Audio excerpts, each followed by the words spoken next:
Welcome to Mystic Realms Recap. Links are in the description below. Please show some love of the author and me. On to the show. Why would the dwarves have a blueprint of the mausoleum? Lin Li asked in surprise after hearing Hoffman's introduction. His question was rather critical. After all, it was the mausoleum of the High Elven royals, and it contained danger that was far beyond ordinary people's imagination. Exploring with a wrong sketch would be much more dangerous than exploring slowly step by step. Hoffman didn't mind Lin Li's questioning, and seriously explained, according to those materials, the amicable rule of Prince Berhir gave him a very high prestige in the dwarf kingdom. Even after his death, the entire dwarf kingdom mourned his demise. After that, the dwarf kingdom spontaneously summoned almost all of their top craftsmen to design and build this mausoleum for him. The blueprint of the mausoleum was leaked by the descendants of the top craftsmen from back then. Davos leaned over the table mindlessly, not bothering to keep himself poised. He carefully scrutinized the torn sketch in front of him for a while. After hearing Hoffman's explanation, he returned to his seat and said, "Judging from the traces of ink and the material, the age of this sketch is true. As for whether or not it's a blueprint of the mausoleum, I think there's a 80% chance that it is." In fact, the blueprint was no big deal. After all, the dwarves had merely constructed the mausoleum, while the various protective measures in the mausoleum were designed by specialists, who were high elves. Besides, the blueprint was incomplete and tattered. There were very few portions that could be seen clearly. Lin Li and the rest could only deduce the general structure of the mausoleum from the blueprint. It was not easy to obtain treasures based on the sketch alone. According to the information on it, they could tell that there were 7 floors to the mausoleum. The first 6 floors were for the guardians of the mausoleum, while the 7th floor was where Prince Berhir's coffin was located. However, they could not tell the differences between each of the first 6 floors based on the sketch alone. That's all the information that we can find now. I'm afraid we will have to go in and explore the tomb in detail ourselves. We can stop excavating outside. Hoffman was not too disappointed. Right from the beginning, he had never expected for the blueprint to play much of a role. It was good enough that they could understand the mausoleum's layout a little. However, everyone discussed it, and when they were about to enter the tomb, someone outside reported to them that the expedition team of the Mithril Alliance and the Caesar family had disappeared. The lights are still on in the Mithril Alliance's and Caesar family's camp, and there are people who are constantly patrolling as well. But we discovered that the figures in the tents are fake. I reckon most of their members are no longer in the camp. The person who was in charge of monitoring explained to Hoffman and Lin Li. Upon hearing the news, everyone in the tent just made eye contact with each other, and they unanimously looked like they had gained a clear understanding. At this juncture, the other party definitely wouldn't just leave all of a sudden. They had clearly discovered the massive value of the ruins. Hence, they were eager about entering the mausoleum. In the High Elves' mausoleum, stone scepters were not only meant to be symbols of the owner status when he was still alive, but were also indicators of his age. There might be hundreds or thousands of scepters. The 2 expedition teams explored the same area, and there was no reason for them to find a stone scepter while the other team did not. After finding the stone scepters, they could naturally tell that the ruin was actually a High Elf's mausoleum. They might be even concluded that the owner of the mausoleum was a royal of the High Elves. Among the ruins of the High Elves, the mausoleums had always been recognized as the most valuable category. The mausoleums of the High Elven royals were definitely much more attractive. However, even though they knew that they were a step behind the opposing party, Lin Li, Hoffman, and the rest did not look anxious at all. The fact that the other party was so eager could only say that they already knew that the ruin was the mausoleum of the High Elven royals. It also showed that their knowledge of the mausoleum seemed to be limited to that. If they knew that the owner of the mausoleum was Prince Berhir, the younger brother of the High Elven Queen, no amount of temptation would make them forget about being cautious. "There's a good show," Lin Li said smilingly. Hoffman's eyes squinted and a sly smile graced his chubby face. "Great, we're almost done too. Let's go and see what we can get from Prince Berhir's mausoleum." What we can get? The High Elven Royal's mausoleum is already impressive enough, and Prince Berhir is the younger brother of the High Elven Queen, who is also a royal. How can it be easy to excavate his mausoleum? The Glitter Gold Trade Union and the Tower of Dusk even managed to get a torn blueprint, and didn't have much confidence in the excavation of the mausoleum. One could only imagine the consequences that they would face by barging in. Under the orders of Hoffman and Lin Li, the expedition teams of both forces immediately started setting off. They packed up and cleaned up the camp without having to cover up like the other party. They openly advanced into the depths of the Gargus Canyon. The remainder Mithril Alliance and the Caesar family immediately panicked when they saw the scene. Later on, They followed Lin Li and the rest under the lead of their leader.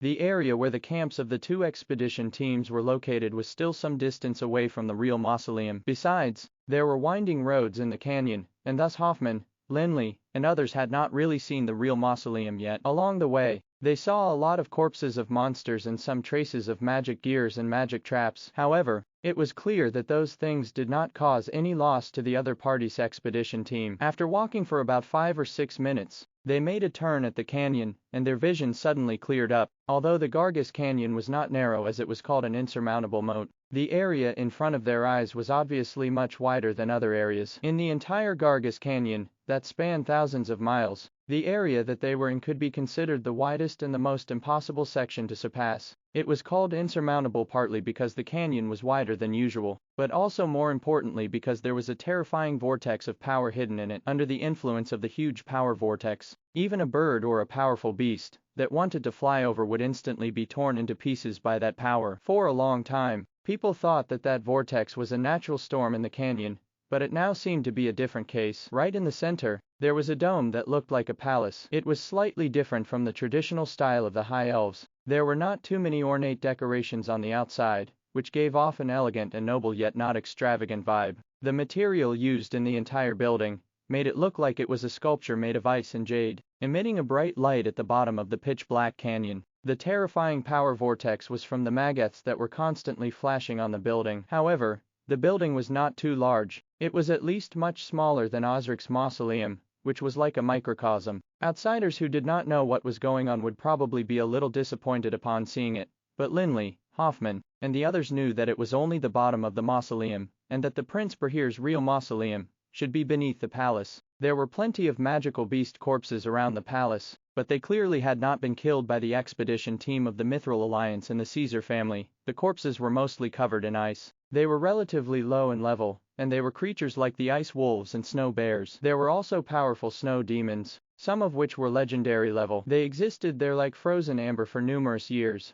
It's no wonder that the stone scepter and the broken items could be found so far away. These beasts have come to disturb Prince Bahir's slumber many years ago, Lin Li said while smacking a snow monster ice sculpture. If they were ordinary beasts, they would naturally only be interested in food and building nests, but those beasts were rather different, and magical objects were also attractive to them. The stone scepters, sculptures, stone tablets engraved with magic symbols, and so on might not have any more magical waves, and seem just like ordinary stones, but the best magical gemstones were probably used back then. However, the magical beasts seemed to have paid a huge price for those items, as evidenced by their corpses. President Flick, should we wait here and observe the situation, or enter the mausoleum now? Looking at the ice and snow palace, that was not far away, Hoffman was also a little excited as his voice seemed to tremble slightly. Let's wait a while. I reckon the expedition team of the Mithril Alliance and the Caesar family has yet to delve deep enough. We might let their good intentions down by entering at this time. Lin Li looked at the door of the palace that was left open, but did not seem to panic at all. Although Bahir was not as famous as Osric in history,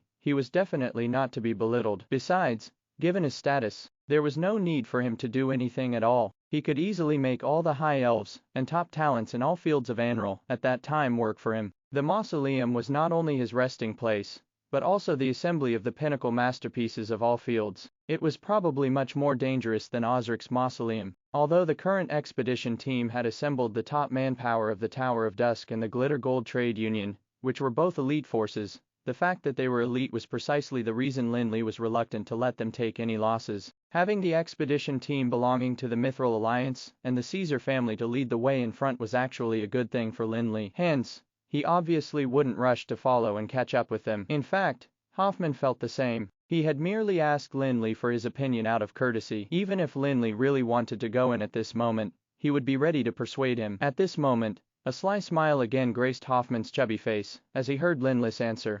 That's what I think too. Lin Li glanced at the huge snowy cemetery and turned his head to say to his subordinates, "You won't be going in, but don't idle about. Look at these corpses. Many of them belong to legendary level magical beasts. Go and smash them and retrieve their magical crystals. It would be a waste to leave them here." Yes, President Allen and the rest responded before taking the rest to destroy the ice sculptures immediately. No one knew how old those frozen magical beast corpses were, but legendary level magical crystals would not deteriorate over the years. Instead, They would continuously absorb the surrounding magical elements over time, and gradually grow stronger like mages when they were meditating. President Fulick, you really? Hoffman shook his head amusedly. The young president in front of him was just like him when he was younger. He would never let go of any benefits. I've embarrassed myself. The Tower of Dusk has just been established, and its foundation is still very weak, Lin Li said to Hoffman very modestly. In other words, he meant for the Glitter Gold Trade Union not to vie with him for that small amount of profit. Upon hearing Lin Li's answer, Hoffman was suddenly dejected, and he thought, others may not know how wealthy the Tower of Dusk is, but I do. Not to mention the gains from exploring the Sky Castle and Osric's Mausoleum. The wealth you've accumulated in the past 2 years is definitely not inferior to that of any top force in the Breezy Plains. You probably have about the same as the Glitter Gold Trade Union. How dare you say that your foundation is still very weak? The mages of the Tower of Dusk had already begun to get busy, and although the ice had been there for an unknown number of years, it still did not take much effort for the archmages to break it. In no time, legendary magical crystals that were giving off strong magical waves were dug out of the ice sculptures by them. There were thousands of magical beast corpses in the snowy cemetery, some of which were still deeply buried in the ground. During this period of time, the Tower of Dusk managed to dig up a dozen legendary magical crystals. Legendary magical crystals were exorbitant, and they were considered a massive fortune for every force. Even Hoffman, who was rich and powerful, could not help but feel a little envious at this moment. The Tower of Dusk had just swept through the entire snowy cemetery, when there was an abrupt change in the palace all of a sudden. Next, a group of figures fled out of the palace. They belonged to the expedition team of the Mithril Alliance and the Caesar family, who were the first to enter the mausoleum. However, at this moment, they all looked rather disheveled, and many of them were injured. As a competitor, Hoffman and Lin Li ought to gloat over the misfortune that had struck the Mithril Alliance and the Caesar family, and caused them to end up in a pathetic state. However, there wasn't a single smile on their faces now. The two of them looked at each other, and saw the shock in each other's eyes. They turned around and ordered their subordinates to change the plan. However, their subordinates were going to stay behind and settle the campground. Soon, the tent in the center of the camp was set up, and the senior executives of the Tower of Dusk immediately entered. Hoffman and Lin Li were not the only ones. The other senior executives also had solemn expressions on their austere faces, making the atmosphere in the tent seem particularly tense. I really didn't expect this. They've only entered for a short amount of time, yet they came out in such a pathetic state. The sly smile on Hoffman's chubby face turned into a frown at this moment as he was filled with indescribable anxiety. Lin Li's expression was just as tense. He shook his head and said, yeah, their expedition team may be somewhat weaker than ours, but suffering so much damage in such a short period of time is indeed surprising. They knew each other's abilities well ever since they met. Hence, after seeing how terrible of a plight the Mithril Alliance and the Caesar family were in, Lin Li and Hoffman immediately made an accurate judgment. They deduced that at least a dozen powerhouses above level 15 were injured within the short period of time. Everyone knew that the mausoleum was definitely not simple, but no one thought it would be that complicated. The Mithril Alliance and the Caesar family had more than 300 powerhouses who were above level 15 as well as 10 odd legendary powerhouses. They were definitely not weak. However, they had only entered the mausoleum for about 2 to 3 hours, and had probably yet to delve deep when they already suffered that much damage. What would happen if they went deeper? Although it would be inevitable for there to be losses when exploring the ruins, Hoffman and Lin Li were unwilling to see themselves suffer so many losses. For every force, talents were the most important. If they were to lose plenty of strength because of exploring the ruin, so what even if they got more wealth? In response to the losses suffered by the Mithril Alliance and the Caesar family, Lin Li, Hoffman, and the rest had no choice but to rediscuss the issue of exploring the ruins. They did not want to lose too many elites during the exploration, but they refused to give up on the mausoleum. After all, the mausoleum belonged to Prince Berhir, and once they succeeded, their gains would be astonishing. President, the Mithril Alliance and the Caesar family have moved their camp outside the tomb. Several of the other patriarchs have also entered the tightly guarded central camp, warned a subordinate responsible for monitoring the other party's movements, reporting to Hoffman and the rest. Hoffman nodded, waved his hand to let his subordinates leave, and then said to Lin Li and the others, seems like they still haven't given up on exploring the mausoleum. Although they discovered that the expedition team belonged to the Mithril Alliance and the Caesar family after entering the huge canyon of Gargus in the beginning, and Hoffman was extremely upset. He did not want his opponent to withdraw. In the face of the unknown dangers in Prince Berhir's mausoleum, who other than the Mithril Alliance and the Caesar family could be more suitable for being the Pathfinders? I'm afraid they are frightened,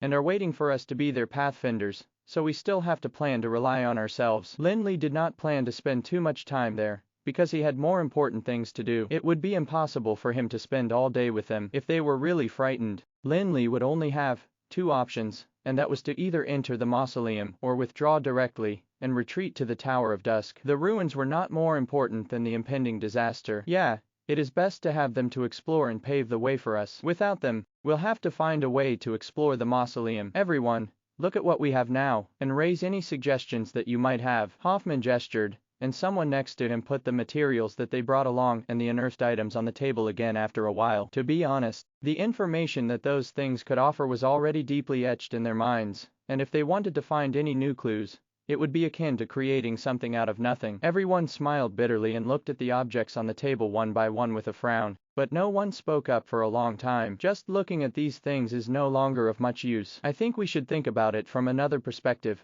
said Davos, who was beside Basil. Suddenly, everyone in the tent focused their eyes on Davos, and there was some anticipation in their eyes. After all, he was an authoritative archaeologist who was well known in the Felon Kingdom and had published countless academic works. He often had surprising and unique insights into archaeology. Facing the scorching eyes of many legendary powerhouses, Davos grabbed his fluffy beard and indifferently said, "Don't look at me like this. I'm not working under Brahir. I don't know more about this mausoleum than you do." "You must be joking, Master Davos. Please don't hesitate to bring up any new ideas that you may have." Although Hoffman was the president of the Glitter Gold Trade Union and a famous legendary powerhouse, he was still very polite to Davos. Magic was power, potions were power, maggots were power, and profound knowledge of the abyss was also a type of power. Although Davos did not have legendary level strength, he had more profound knowledge than the legendary powerhouses, who had lived for hundreds of years. No one present had the slightest contempt for him. "This is a bit difficult for me. I'll just give you a direction that you can think in. I hope that you guys will think of something." Although Davos was being somewhat informal, he was not unruly. He pointed at the tattered blueprint on the table and said,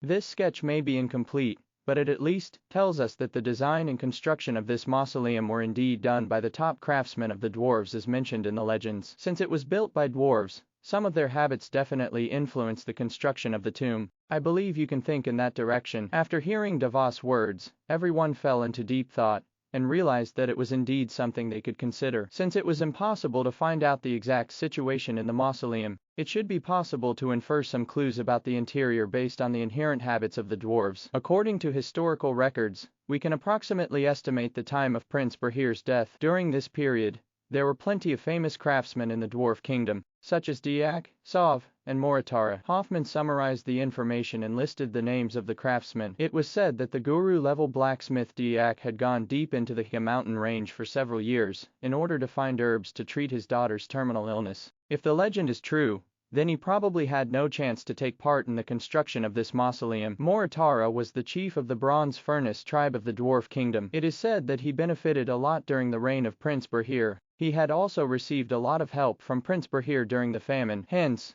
he should have taken part in the construction of Prince Brahir's mausoleum. Besides, given his skills, I am afraid he was one of the leading constructors. Rumor has it that the original owner of this sketch is the descendant of Master Sov, so everyone exchanged opinions and mutually verified some legends about the famous craftsmen of the Dwarf Kingdom, while Hoffman circled some names with his pen. In the end, although he was not entirely certain, he was 80% sure that the famous dwarven craftsmen had participated in the construction of the mausoleum. There were more issues to be discussed next. After all, it was a distant history, and even the serious historical materials might not be true, let alone the many wild legends. Besides, what they had to do was to find out the habits and characteristics of those master-level craftsmen based on information or legends. However, be it intentionally or unintentionally, everyone neglected one thing. The dwarven craftsmen were responsible for the overall construction of the mausoleum, but they were not the ones who set up the internal magic traps, magic gears, and so on. For an expedition team,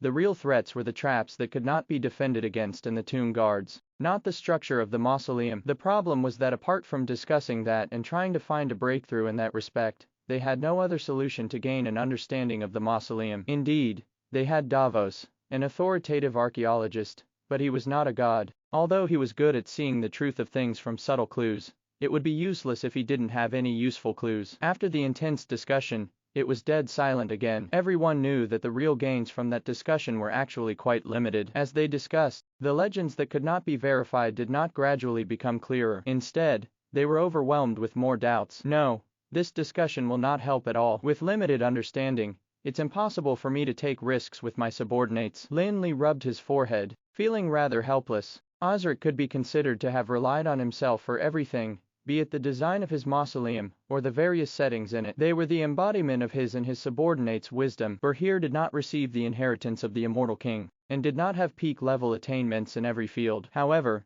given his unparalleled status among the High Elves, his mausoleum could definitely be considered the crystal of wisdom of the High Elves. Hence, Lin Li was absolutely certain that the danger in Berhir's mausoleum was no lower than that of Osric's mausoleum. In fact, it was probably much more terrifying. Lin Li, the Supreme Council, and the Alana Guild of Magic cooperated to explore Osric's mausoleum, during which time the mages of the Alana Guild of Magic suffered plenty of losses. In addition to the dangerous traps that Osric had laid in the mausoleum, Rosen's wrong decisions were undoubtedly the most critical reason. Rosen's mistakes ruined the elites that had been cultivated by the president of the Alana Guild of Magic, Aldwin. He naturally had nothing to feel a heartache over, but Lin Li was not that generous. He did not want to ruin the elite mages that he had painstakingly cultivated because of his own mistake. Not to mention, Lin Li and Hoffman were facing the issue regarding the exploration of the mausoleum, and worrying about the Mithril Alliance and the Caesar family, which were staring at them from nearby. At the moment, the expedition team of the Glitter Gold Trade Union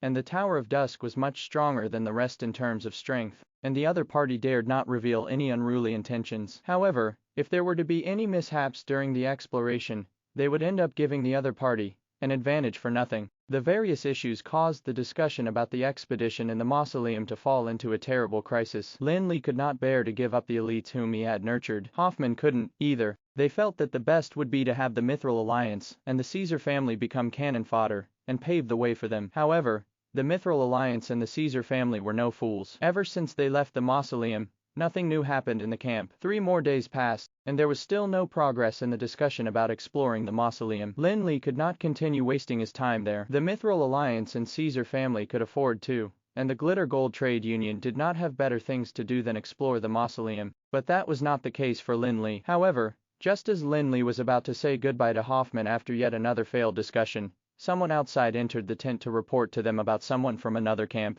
who was said to be wanting to talk to Lin Li and Hoffman about something. It seems that they can't help it anymore. Hoffman finally had a smile on his face. In fact, there was no need to bother guessing what the other party wanted to talk about. Everyone could imagine it. The Glitter Gold Trade Union and the Tower of Dusk were helpless in front of Prince Berhir's mausoleum. Could the Mithril Alliance and the Caesar family be any better? Hearing Hoffman's words, Lin Li also smiled, and temporarily dropped the idea of leaving. As Hoffman walked out of the tent, he planned to see how things would change there. After the two of them got out of the tent, they could see the gate of the camp from a distance, and there was an old mage with white beard and hair standing there. Hoffman smiled with some caution in his gaze, and whispered to Lin Li, "President Flick, that's the old patriarch Elvis from the Jordan family. He's also Joseph's last secretary and the previous leader of the Mithril Alliance." The Mithril Alliance originally had 13 families, but they had been reduced to 5. In order to avoid letting one family dominate the alliance, the people in charge couldn't always be members of the same family. Hence,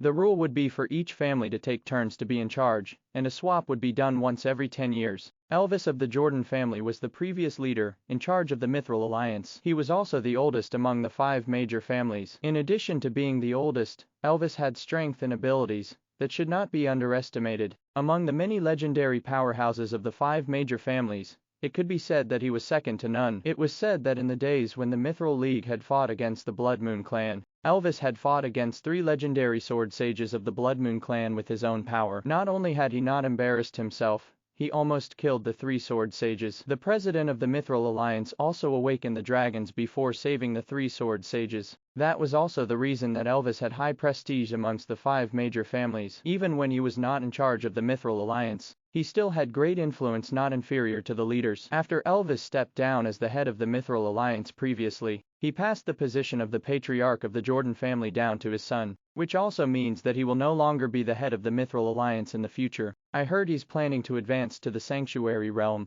I didn't expect that Joseph would invite him out because of Berhir's mausoleum. This time, Herman squinted and turned to look at Elvis, but there was not much fear in his eyes, because everyone could see that he did not take that step. After hearing Hoffman's introduction, Lin Li became more and more certain about what they wanted to talk about. After all, it was not the Glitter Gold Trade Union that really had a conflict with the other expedition team. Instead, it was the Tower of Dusk that had a conflict with the Mithril Alliance. The Mithril Alliance's and Tower of Dusk's intentions were clear. The previous series of attacks and boycotts had caused an enmity between the two forces, regardless of who took advantage and who suffered. If it was Joseph, there would only be one result in the end. If it was Claus from the Caesar family, he wouldn't be able to speak on behalf of the Mithril Alliance at all. Therefore, Elvis, who had retired many years ago, had become the most suitable candidate to facilitate the conversation between both parties. Soon, Hoffman and Lin Li arrived at the gate of the camp, and stood opposite Elvis, who seemed rickety. Haha, it turns out to be Master Elvis. Aren't you supposed to be trying to break through to the sanctuary realm in the Bluestone Tower? Why have you suddenly decided to look for Master Flick and me here? Do you want to give us any advice? Although their opponent was prestigious in the Mithril Alliance, Hoffman did not plan to save face for him. In fact, as a businessman, it would only be right to deal with things amicably. The Glitter Gold Trade Union had been established in the Breezy Plains for so many years. Apart from the people who tried to covet their force, there were basically no enemies. However, Hoffman spoke to Elvis in such a mocking tone because he believed that the latter had stolen his information, which made him rather upset. The other reason was to assure Lin Li. What would he think if his partner were to chat merrily with his arch-enemy at such a critical juncture? It was precisely because Hoffman was a businessman that he had a considerable understanding of human psychology. Naturally, he'd not cause a rift between him and the Tower of Dusk during such a critical juncture. Elvis rolled his eyelids, and his eyes turned murky. He said in a hoarse voice, exploring Prince Bahir's mausoleum is a rare opportunity. How can I miss it? When Hoffman introduced Elvis previously, he did not mention his blindness. Obviously, that started when he was trying to reach the sanctuary realm. However, for a legendary mage, his strong mental strength would allow him to stay unaffected despite his loss of vision. Oh, it's understandable, but you probably went the wrong way because of your bad eyesight. Your expedition team is opposite, Hoffman mocked in a hostile manner. After hearing him mention Bahir, he was even more convinced that he had to have stolen the information from him. However, he could not understand how the news got leaked. Hearing this, Elvis was not angry. Instead, there was a smile on his face. However, his cloudy eyes were terrifying. He said, President Hoffman, surely you know the purpose of my visit. Prince Bahir's mausoleum is not simple, and it won't be easy for you or me to explore the mausoleum alone. I wonder if you, President Hoffman and President Flick, would be interested in a cooperation with us? Elvis didn't beat around the bush, and instead directly stated his purpose, to cooperate to explore Prince Bahir's mausoleum. Hoffman and Lin Li had already anticipated Elvis' agenda, but whether or not they accepted it was another thing. Although Elvis had come from the Mithril Alliance that could only prevent them from falling out right at the beginning, it did not mean that they could avoid any conflicts, especially since the enmity between the Tower of Dusk and the Mithril Alliance could not be resolved in a few words. In order to resolve the enmity between the two forces, one would have to be destroyed. Haha, Master Elvis, you must be joking. Do you think it is necessary for us to cooperate with you? Haven't you already entered the mausoleum alone with confidence and beat us to it? I reckon you must have gained a lot. We can't make it. We're timid and we still don't know what is in the mausoleum. As an ally of the Tower of Dusk, Hoffman did not hold back in mocking the Mithril Alliance. Faced with such blatant ridicule, Elvis shook his head slightly without showing any anger at all. He monotonously said, in terms of exploring the ruins, we are indeed not as experienced as President Hoffman. You can probably tell that we've suffered losses during the operation because of a reckless action. Do you really think that you can deal with the dangers in the mausoleum alone with the strength of your team? This is not for you to worry about. We naturally have our own plan for exploring. However, you guys looked really pathetic after facing a setback. You should be thinking of packing up early and going back instead of cooperating with us. Your joke is overboard, Hoffman said with pursed lips in a disdainful tone. He did have the right to do so. The Glitter Gold Trade Union started by exploring the ruins. Regardless of experience, the important thing when exploring was to be cautious. If they had been as reckless as the Mithril Alliance, they would have long been buried somewhere. Although he couldn't see, Elvis turned to face Lin Li and said, what do you think about the cooperation, President Flick? It was obvious that he knew that there was an enmity between the Mithril Alliance and the Tower of Dusk. He also understood that the reason for Hoffman's attitude was the Tower of Dusk. Hence, he didn't say anything to Hoffman, but turned to ask Lin Li's opinion. If Lin Li agreed, Hoffman would too. Cooperation is not impossible, Lin Li said as he touched his chin. His tone was not full of sarcasm like Hoffman's, making Elvis get a shock. Even Hoffman was a little surprised, and turned around. Hoffman had repeatedly ridiculed Elvis just now because he felt that the latter had stolen his information, and, more importantly, He believed that Lin Li would never agree to cooperate with the Mithril Alliance. After all, Prince Bahir's mausoleum was not a trivial matter. If it were him, he would never cooperate with his enemy, as it would be courting death. Instead of being careful about the danger in the mausoleum and guarding against the enemy, he would rather take his time to explore. However, what Lin Li said next made Hoffman's expression ease up a little while Elvis smiled wryly. Lin Li shot Hoffman a reassuring glance and said to Elvis, "Master Elvis, what do you think of this? Since your team has already entered the mausoleum, you must know more than us. Why don't you let your team explore the path in front while we follow behind?" During cooperation, there always had to be a team ahead. Although the expedition team of the Mithril Alliance and the Caesar family had been forced to retreat before, they had to have more experience than Lin Li and co. Hence, they were naturally more suitable to take the lead, and thus Lin Li's proposal did make sense, but it was difficult for them to accept it because of the relationship between the Mithril Alliance and the Tower of Dusk. "Mazerfalik, you don't seem very sincere about this cooperation," said Elvis. He was not angry about being ridiculed by Herman. However, when he faced the harsh conditions put forward by Lin Li, his face grew a little sullen. "Master Elvis, you must be very clear about the matters between the Tower of Dusk and the Mithril Alliance. Do you think I will rest assured having people who don't ever stop wanting to kill us follow us around? Actually, you can rest assured, the Mithril Alliance has always been targeting the Tower of Dusk, and we were merely retaliating. Hence, if you encounter any danger during the exploration, we will not stand by and watch." Lin Li's tone was rather polite, but his attitude was also very clear. He meant that they could have a cooperation, but they definitely wouldn't feel safe about having the Mithril Alliance stay at the back. Hence, the Mithril Alliance had to be the pathfinders. Otherwise, there would be no need to talk about any cooperation. Regardless of whether Lin Li was sincere or not, his words were rather worrying. The Tower of Dusk and Mithril Alliance refused to be the pathfinder. Standing at the side and doing nothing didn't mean that they would give a helping hand during a crisis. Likewise, kicking them into the rut during a crisis didn't mean that they were standing at the side and doing nothing. Clearly, it was already time to put an end to the conversation about cooperation at this juncture. However, the sorrow on Elvis' face was fleeting, and he did not mean to end the conversation. Instead, he calmly said to Hoffman, "President Hoffman, President Flick, are you guys that confident about exploring the mausoleum by yourselves because of the blueprint of the mausoleum?" Upon hearing Elvis mention the blueprint of the mausoleum, Hoffman and Lin Li were shocked, and their expressions changed a little. They wondered if the other party had really planted a snitch in their team. The Mithril Alliance's appearance in the mausoleum could be considered a coincidence, but they'd only found the blueprint a few days ago. Apart from the senior executives, who had participated in the discussion of the plan for exploration, no one else knew about it. How did Elvis find out? "Master Elvis, you really know us so well. You even know this." A sudden gloominess flashed in Hoffman's eyes. If there was really a snitch in their team, they would rather give up on the expedition temporarily. They had to figure out the matter first. Although Elvis was blind, he could still hear Hoffman's tone. He immediately understood that the latter had misunderstood him. If he didn't explain it clearly, the cooperation would really fall through. Hence,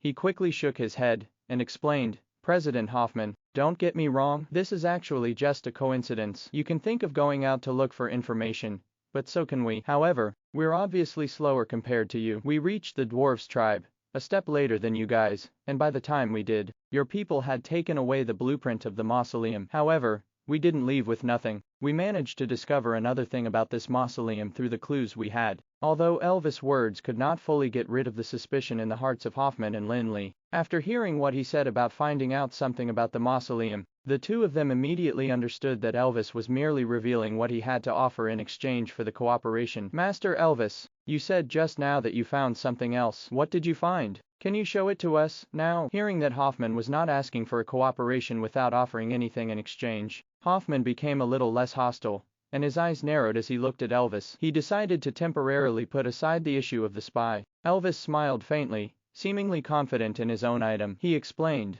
"After finding out that the blueprint of the mausoleum was taken away by your people, our people continued to explore and search the dwarf kingdom according to the clue regarding Prince Bahir. After a careful search, I finally found a diary from a tribe of dwarves, and it was said that the diary belonged to Prince Bahir, who is resting here."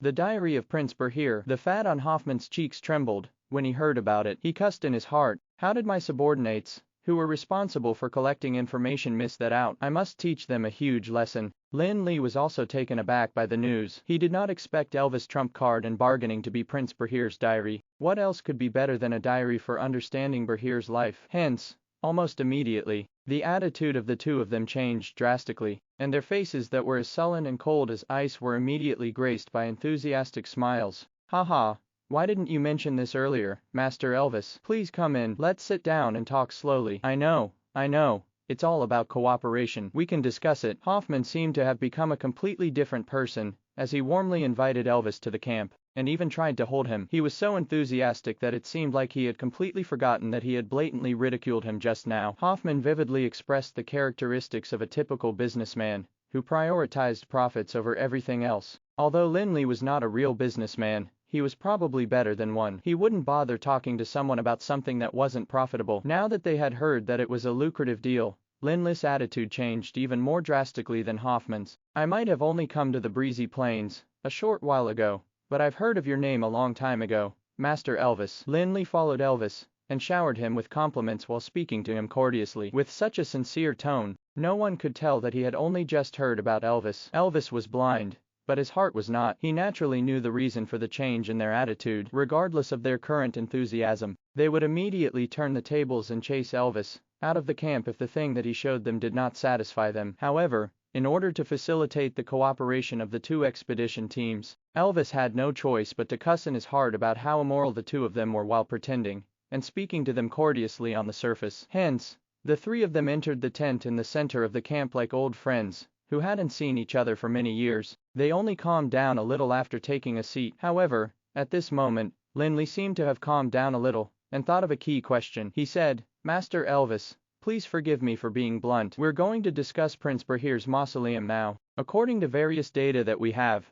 we are basically certain that the dwarven craftsmen started to build the mausoleum for Bahir after his death. Prince Bahir probably didn't know why the dwarves built the mausoleum for him after his death, since the diary was left behind by him when he was still alive. Could there be any information about the mausoleum? The reason that the High Lord Osric put so much effort into his own mausoleum was because he pursued immortality and wanted his perfect body in the crystal coffin to be better. Hence, the construction of the mausoleum was almost entirely up to him. Most of it was designed by him personally. On the other hand, Prince Bahir pursued the highest level of art, and rumor had it that even during his last moments, he was still composing a beautiful piece of music. In addition, given the status of Prince Bahir, he did not have to worry about what his mausoleum would be like in the future. As the younger brother of the High Elven Queen, he would definitely be able to get the High Elves to do everything for him. So even if the tomb had been built before his death, he probably would not have paid it the slightest attention. Of course, that did not mean that Prince Bahir's diary was worthless. Perhaps it contained plenty of important information, but the help that it could provide for the expedition was probably limited. I am seeking cooperation on behalf of the Mithril Alliance and the Caesar family. Hence,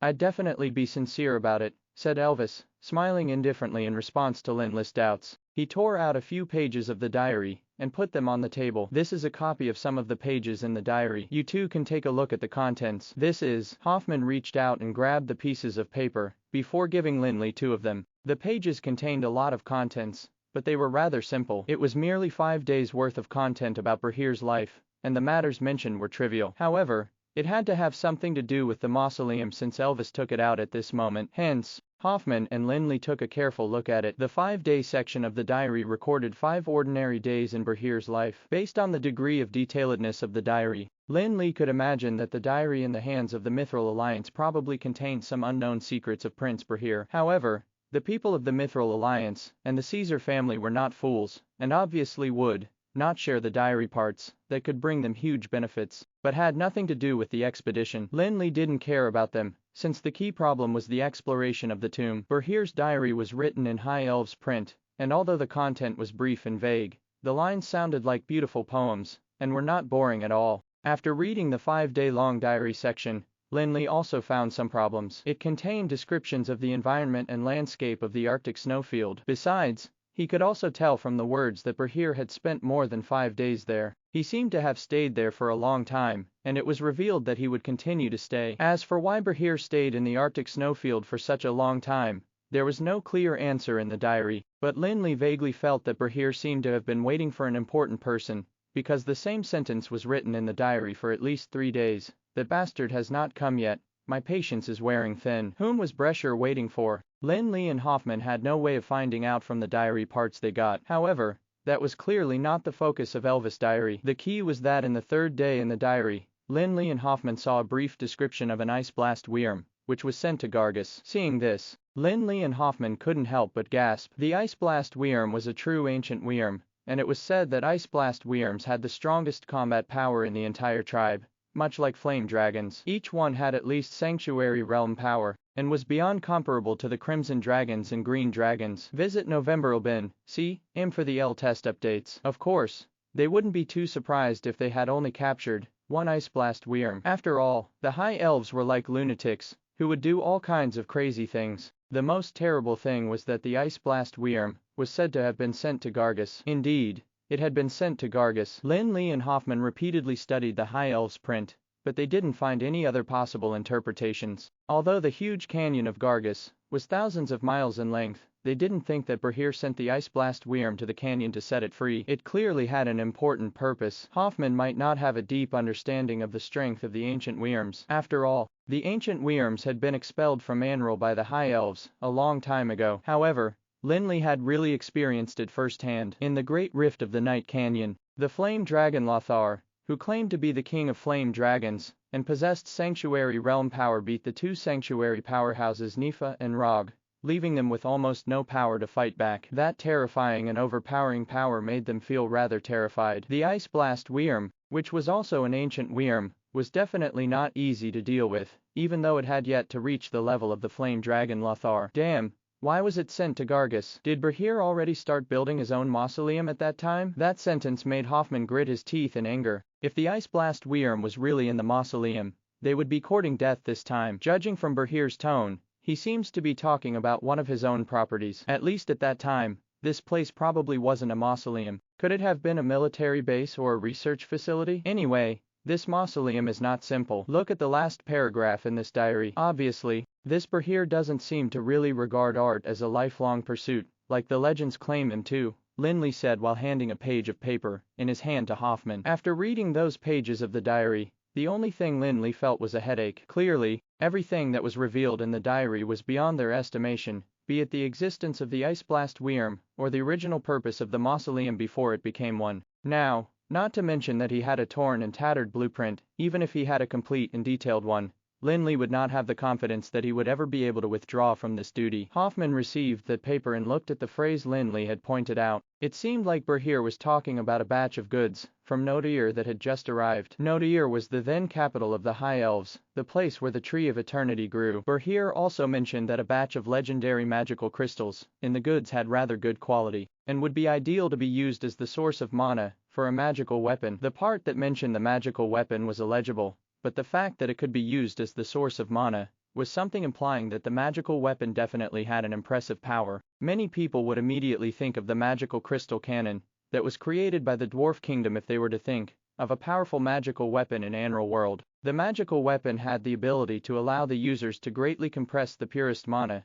before launching it at their enemies. Despite being so powerful, it only required one level 15 magical crystal to function. Hence, it was equipment that even legendary powerhouses would be fearful of. What had Berhir done here? Hoffman exclaimed. He definitely did not expect a mausoleum to create so many problems. If he could, he would rather not receive this clue. He would rather not know the existence of this mausoleum forever. However, he could not bear to withdraw from the team. Now that he knew that the mausoleum was not any other mausoleum, he was really curious to find out what was hidden within it. Elvis had been resting against the back of his chair peacefully with his eyes closed after he handed the several pieces of paper to the two men. He lifted his eyelids when Lin Li and Hoffman were about to finish their discussion. President Hoffman, President Flick, you have seen these things, haven't you? Do you think there is a possibility for a collaboration among us? Said Elvis calmly. Lin Li's gaze landed on the few pieces of paper on the table. He was certain that those pieces of information were not everything in the diary, and definitely not complete information about the relic. Elvis was not a fool. Not to mention that they had not sealed any agreement as of now. Lin Li was absolutely certain that the dude would never disclose all of his assets even if they had a partnership. He had to have more crucial information in his hands right now. That is an ice blast worm in the sanctuary realm. Lin Li could not help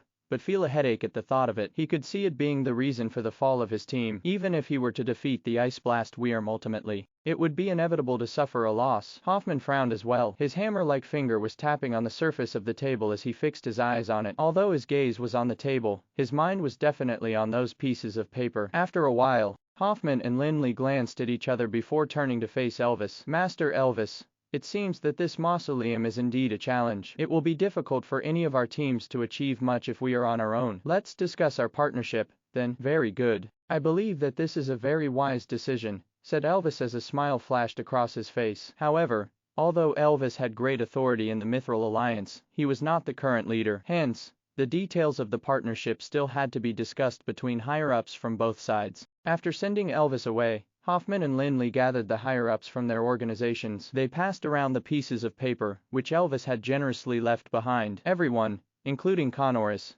could not help but take in a deep breath. As for Angelano, he was so scared that he wailed to return to the place he came from. He expressed that he would never want to deal with the scary Ice Blast Wyrm. The Glitter Gold Trade Union did not have any issue with the partnership. After all, they did not have any enmity with the Mithril Alliance and the Caesar family. As for the Tower of Dusk, they could not help but worry. No one knew how much information the Mithril Alliance had. If they had other motives for the partnership, it would not be favorable. Lin Li was very clear on this issue as well. He agreed to the partnership as he had the confidence to deal with any plot against himself. After all, he was a guru of inscription, and had a hand of cards unknown to Elvis. Who knew who was going to plot against whom? No matter what, the partnership among them was imperative. After seeing the several pages from the diary, none of them had the guts to say that they had the ability to adventure the mausoleum alone. Despite having many tricks up his sleeves, and having experience journeying through the Sky Castle and Osric's mausoleum, Lin Li would not have the confidence to take such a big risk. Not to mention the traps within the mausoleum, or the type of mausoleum guards they might face. The Ice Blast Wyrm alone was a creature none of the teams could tackle alone,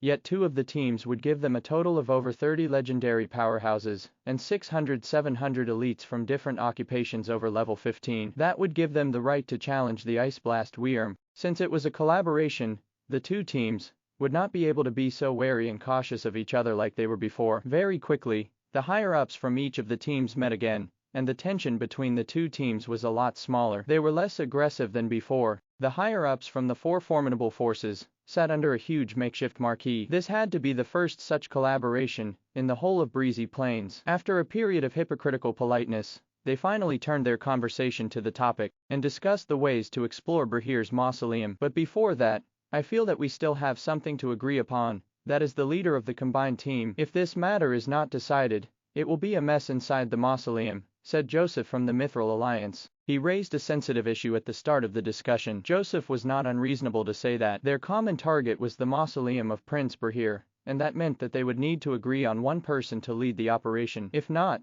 the lack of camaraderie would only lead to disorder and chaos within the mausoleum. If that were to happen, it would be safer for the teams not to collaborate. Actually, that was not a really great problem. It was like how Hoffman would have the authority to lead the Glitter Gold Trade Union, and the Tower of Dusk given Lin Li's trust for him. In the team that was made up of the Mithril Alliance and Caesar family, Mithril Alliance would have the say as they were more powerful than the Caesar family. Yet, everyone knew that being a leader would mean greater benefits for their personal team. Furthermore, it would be a smooth sailing partnership amongst the 4 forces if they were to have good relations with one another. However, no one would dare to believe that would protect them from each other's conspiracies with the grudge between the Mithril Alliance and the Tower of Dusk. I don't think we need a discussion for this issue. It was the Mithril Alliance that discovered Brahir's diary, and it was we who suggested this partnership. It would only make sense for us to lead the venture, said Charles. Although he had lost his seat as the patriarch of the Dida family, he was still a representative of the family and the grandson of Claus, the patriarch of the Caesar family. Hence, he naturally had the right to speak in the meeting. Charles had been warned by Claus not to find fault with the Tower of Dusk unnecessarily, and believed that raising this casual question wouldn't be an obvious sign of challenging the Tower of Dusk. Yet, that definitely did not mean that he hoped to see his enemy become the team leader. After hearing Charles, a smile surfaced on Joseph's face. It was not because of what Charles said, but rather because of how timely it was. While the grudge between the Tower of Dusk and the Mithril Alliance was challenging to resolve, it was a fact that the Caesar family was no longer a member of the Mithril Alliance. Thus, the relationship between the Caesar family and the Tower of Dusk was not exactly bad. This was what Joseph hoped to see. He wanted Charles to stand against the Tower of Dusk and turn the Caesar family against them. It would be best if it damaged Charles' relationship with the Tower of Dusk. If that were to happen, Joseph was certain that Charles would definitely be on his side. The patriarch of the Caesar family, Claus, showed a slight change in his expression after he heard Charles' words. He felt that it was a bad decision to have tried to approach Charles to represent the Dida family for this mission. The pressure Claus placed on the Dida family to let Charles represent the family was to help him regain his position of the patriarch, but it seemed that he had thought too highly of Charles. Having good talent in magic did not necessarily mean having a good brain. Joseph laughed after hearing Charles. Lin Li and Hoffman laughed as well, but their laughter was riddled with indifference. Mithril Alliance takes the leadership. Sure, go ahead. Pardon us then, said Lin Li.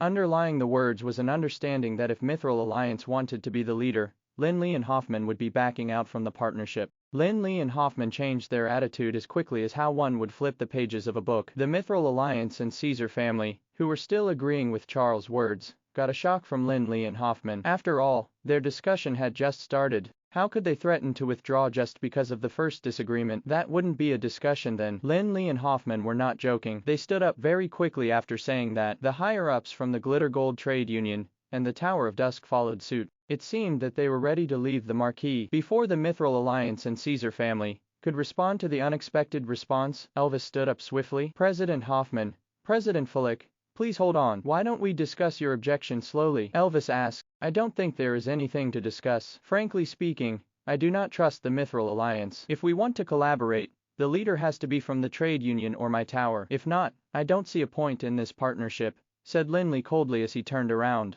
Lin Li was not intending to scare the men. The Mithril Alliance had been targeting the Tower of Dusk prior to this partnership. Lin Li felt that if the Mithril Alliance were to lead the mission, it would be a great disadvantage to the Tower of Dusk. No matter how much treasure there was in the mausoleum of Prince Burhir, Lin Li would rather pack up and leave if his safety could not be guaranteed. One of the patriarchs in the Mithril Alliance stood up and indignantly said, "Is President Fulick suspecting our integrity?" "I won't deny that. I definitely do not trust your integrity," replied Lin Li indifferently. His words were like a pebble thrown into water. It created a hustle within the marquee. "Shut up." That was Elvis, the person with the greatest authority in the Mithril Alliance. His voice silenced the entire marquee. "Joseph, you are the leader of the alliance. I hope you can consider taking a step back at appropriate timing," said Elvis as he turned to Joseph. "Master Elvis, you have always been our most respected elder. Your wisdom is our greatest wealth," said Joseph as he bowed to Elvis courteously before turning to face Hoffman and Lin Li. "Master Fulick, I have to admit that the tension between us is something that is hard to resolve. Just like how you are wary of us, we do not feel safe to put our safety in your hands, either. But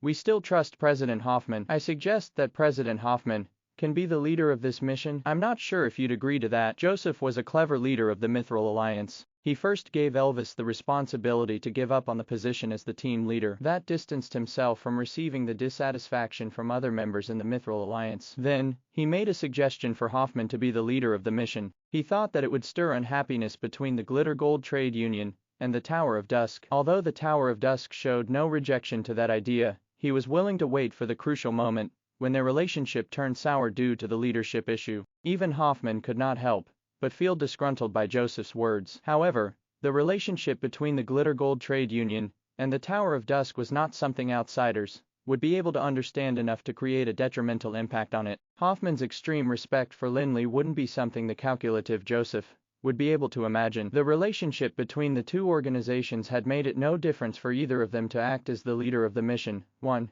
could be Hoffman, less likely but not clear. "I like Patriarch Joseph's suggestion," said Lin Li as he and Hoffman exchanged glances. They took their seats in the marquee again. Peace returned after the people from the Tower of Dusk and the Glitter Gold Trade Union returned to their seats. "Since we have decided that Hoffman from the Glitter Gold Trade Union is going to be our leader, should we let Hoffman conduct the rest of the discussion?" asked Joseph as he glanced at Hoffman and Lin Li, fiddling with his mustache. Hoffman naturally accepted that suggestion without any reservation. His slits of eyes swept across the men in the marquee. "Well, then let's start with the delegation of responsibilities." It would be impossible for one to suggest the perfect strategy if he did not have the best knowledge of the mausoleum. Yet, it was of utmost importance for them to have clear plans of dealing with times of crisis. If not, there would certainly be chaos in time to come. The most important thing to do in almost all missions was to survey the environment. This made the job of the Pathfinders extremely crucial. However, while Pathfinders were crucial members of the team, they were the ones who would face the greatest danger. Hence, though everyone knew how important pathfinders were, none of them would want to be that pathfinder. Hoffman was extremely straightforward. He looked at Joseph and said, since the Mithril Alliance has gone into the mausoleum before, they would have to have the best knowledge of the place than anyone else. I feel that the Mithril Alliance is the most qualified to be our pathfinder. Joseph and the patriarchs of the Mithril Alliance looked at Hoffman awkwardly. Some of them, who had worse temper, even smacked their palms against the table. They looked as though they were going to burst any time soon. That had to be the most blatant threat. They had lost a dozen elites, who were above level 15 in their previous attempt, and they had to escape. If we were to be the pathfinders of this mission, wouldn't we be digging their own graves? What type of collaboration is this? Joseph managed to suppress the rage within him, and waved his arms to call for silence. President Hoffman, we don't agree to such a delegation. You're right, we have experience entering the mausoleum, but frankly speaking, we lost a dozen lives before we managed to survey the grounds. If we want to nominate the group who has the most experience in exploring mausoleums, it has to be the Glitter Gold Trade Union, the most renowned organization in this field of work. Patriarch Joseph, it seems like you have forgotten that I am the person overseeing this mission, said Hoffman smilingly as he shook his head. Furthermore, how could the exploration conducted by the Glitter Gold Trade Union and other ruins be comparable to the mausoleum of Prince Berhir? I'm sure you are aware that in the entire history of the High Elves dynasty, Prince Berhir was the only one with such an incredible status. I hope you do not reject this nomination with such humbleness. How could you not gain any knowledge after losing a dozen men? Hoffman had to be the most blatant person ever. His words nearly burst Joseph's boiling blood vessels. Humbleness, my foot. If you don't mind losing a dozen elites above level 15 in the blink of an eye, why don't you go and try it yourself? You'll know if I'm really being humble here. According to what I know, President Fulik has experience exploring the Sky Castle and the mausoleum of High Lord Osric. I bet these two spots are comparable to the mausoleum of Prince Berhir. It is a miracle that President Fulik not only did not suffer any losses, but also made the greatest benefits out of those missions. I believe he has to have great talent in this, chimed in Charles despite the warning his grandfather had given him. He directed the pressure and everyone's attention onto Lin Li. Charles' words drew a few stern and angry glances from Joseph and a few of the patriarchs onto him. Of course, that was including his grandfather, the patriarch of the Caesar family, Claus. Although their reaction created fear in Charles, his words did the job by reminding Joseph and the others of the asset in their team. Joseph took a deep breath as he gazed upon Hoffman and Lin Li. That's right, we have all heard of President Fulik's successes. I guess no one would be more worthy to be a pathfinder than President Fulik, said Joseph as he laughed coldly. Lin Li yawned lazily upon hearing his words. Patriarch Joseph, I hope you can understand something. You are the one who invited us into this collaboration. We did not beg you to do that. You'd better show some sincerity in your words and actions. Lin Li was not trying to threaten that he would withdraw from the group. He understood that everyone had their reservations with regard to Prince Berhir's mausoleum. If everyone were to hold themselves back like that, not only might they not get to the treasure, they might also perish together. The role of the Pathfinders was the most arduous and tedious thing to do in any adventure. They were akin to the cannon fodder of the mission. Lin Li was not keen to be a cannon fodder, as he was also not a person who would sacrifice himself for the benefit of others. He would only consider such dangerous tasks if he could be given enough benefits. What do you want? Joseph asked defensively. He naturally knew what Lin Li was implying in his speech. Although he was not comfortable with it, he could not help but continue the conversation. In fact, Joseph and the others were determined to let the Tower of Dusk be their cannon fodder. It would be a really safe and advantageous task to follow after other people. However, he knew that Lin Li's experience was an extremely valuable asset in this mission. Hence, he did not dare to be too forceful. Facing Lin Li, he knew that if he were to agitate the man and make him leave the team, it would be a loss to the mission. Fulik, you. Hoffman wanted to stop Lin Li. He thought Lin Li was seriously considering to be the cannon fodder. Lin Li smiled at the people in the marquee before he turned to look at Joseph. Actually, my conditions are very simple. Firstly, I will not let my men be the Pathfinders, but I can myself join the team of Pathfinders. As for how many men or whether I bring anyone along, it wouldn't be my decision. So, the rest of you can decide who else to join the team of Pathfinders. On top of that, as my reward for joining the team of Pathfinders, I want the 2 mines in Kamarcha from the Mithril Alliance, and the priority to choose the prize from the mausoleum. Lin Li's conditions stunned everyone in the marquee. What a big appetite. 2 mines and the privilege to choose his prize just for his participation as one of the Pathfinders. What about the other Pathfinders in the team? President Fulik, your request is too absurd. If every Pathfinder were to have such a request, I guess we should withdraw this mission said Joseph as he tried to suppress his rage. He was also incredibly furious about how Lin Li targeted his mines instead of possessions of the other three forces. Of course, if he were to mention that, he would definitely offend the rest of them. Hence, he held back on this. I don't care about the rest. If anyone thinks they have the ability to do it, I don't mind withdrawing. I don't have to be a pathfinder anyway, said Lin Li as he waved his arms. He leaned back indifferently. The Marquis that was still hustling, when they heard Lin Li's conditions earlier, turned silent immediately, after seeing Lin Li's attitude. They knew that Lin Li was right. That man certainly did not beg to join the team of pathfinders. If they felt that his appetite was too big, they had the power not to let him join the team. However, the problem was that no one from the group had the experience of braving places like the Sky Castle and Osric's mausoleum. I think this can work, said Elvis all of a sudden. He broke the silence in the Marquis. That's definitely fine with you when the 2 mines in Kamarcha aren't yours, Joseph screamed internally as he glared at Elvis. He was so remorseful about his decision to have invited this blind old man. Master Elvis, I don't mind the 2 mines, but as for the privilege to choose the treasures from this mausoleum, as the leader of the Mithril Alliance, Joseph was pressured to appear generous. Hence, he could only raise a condition that concerned individual privileges. It is just the privilege to be the first to choose the treasures. I bet there will not only be 1 or 2 treasures in Prince Bahir's mausoleum. Are you scared that he's going to ransack everything? However, this condition has to be discussed further, said Elvis. Elvis definitely did not want to lose out on the valuable treasures. The quality of the treasures would still play a great role in any mission. If the others were to claim all the rare magical equipment, it would be of no use to leave behind a mountain of gold. What do you think then? Joseph asked excitedly. He drew everyone's attention to Elvis. Elvis coughed softly and he rolled his eyes as he turned towards Lin Li. President Flick, I am sure no one would be agreeable if you were to have the priority to choose from all of the prizes. Why don't we set a limit? We can give you 1 opportunity to be the first to decide your rewards. After that, we would adhere to the rules that have been agreed upon by everyone. 1. Sure, I will settle for 1 then. But, since the 2 mines in the Kamarcha are the only valuable things in the land, I want to have the territory of Kamarcha as well. Lin Li agreed to his suggestion immediately. He did not fuss about the privilege. He just asked for an additional territory. Mines were mines. Territories were territories. Lin Li had been waiting for this moment for a very long time. He would not like it if his mines had to be in a foreign territory. That meant that he would not have the right to exploit the mines as freely. In fact, he requested the right to have the priority to choose his treasures as he thought that that would allow him to bargain for Kamarchia's territory. He did not expect that he would still have the privilege. All right,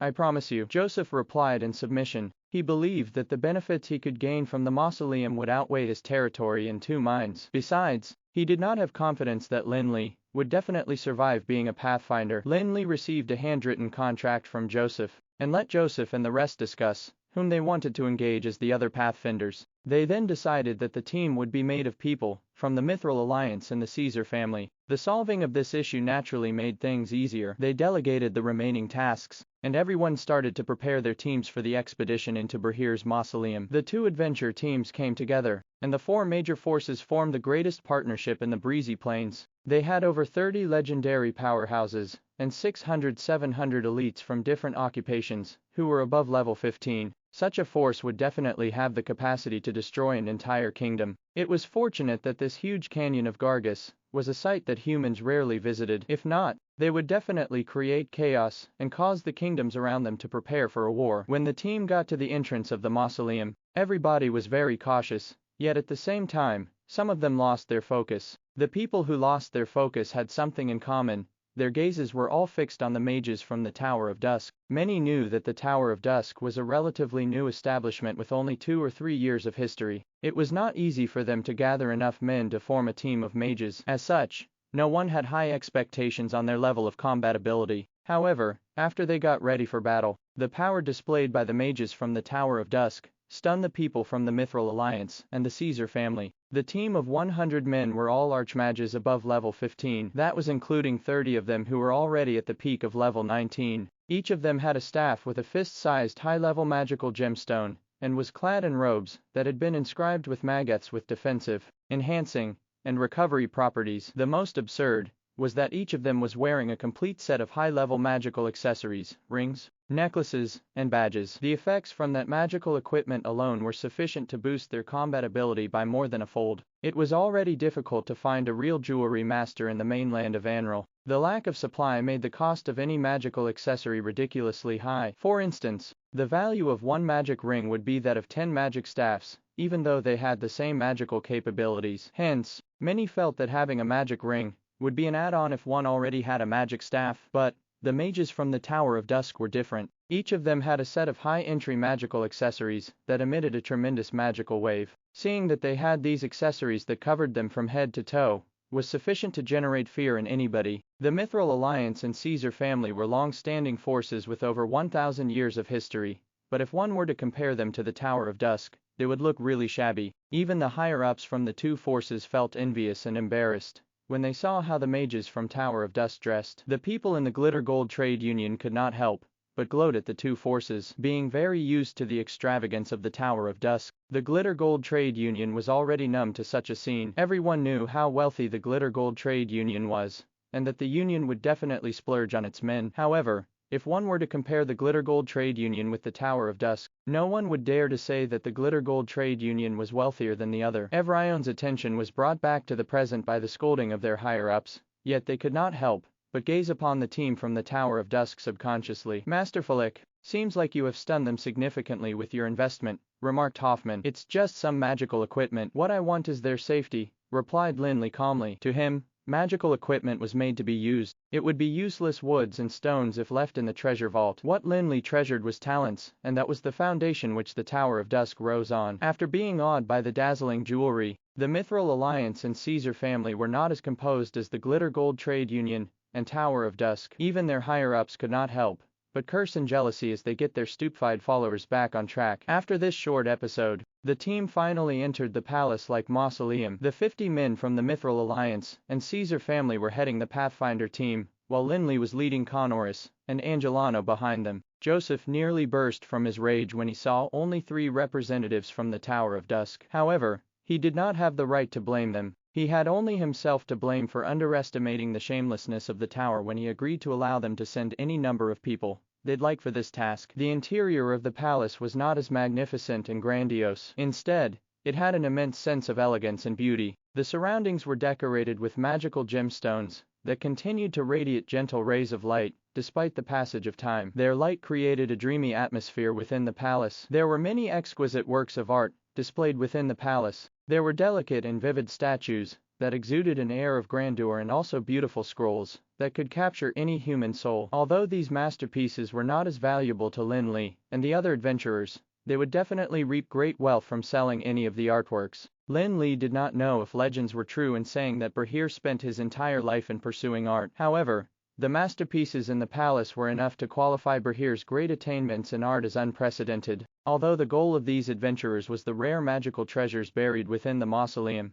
they could not help but slow down to admire these works of art. They were so captivating that even the warriors, who were known to be tough and barbaric, were transformed into masters of art appreciation. They gasped at the beauty of every work of art they saw. Suddenly, the team stopped. Then, 2 legendary-level assassins, Sylvia and Jerry from Mithril Alliance and Caesar family, respectively, could be seen rushing towards Lin Li. They were the leaders in charge of the Pathfinder team. Why did we stop? Lin Li asked curiously as he shifted his gaze from the works of art onto the 2 men. President Falik, that spot in front was where we stopped. The magic gears there were extremely hard to deactivate. Could you help with that? Being opponents of the Tower of Dusk, the 2 people from the Mithril Alliance and Caesar family weren't sounding really friendly when they said that. The fact that Lin Li was one of the Pathfinders, but only followed behind the group, only heightened their sense of distaste for him. We've arrived. Lin Li froze when he heard that. That's a very short distance. Is this your previous progress? Asked Lin Li skeptically after turning to look at the path behind him. Lin Li's astonishment was not invalid. Although this palace took up a relatively huge amount of land, the team had only progressed close to 1,000 meters away from the entrance of the palace. Sylvia and Jerry were still hoping to see Lin Li make a fool of himself before this,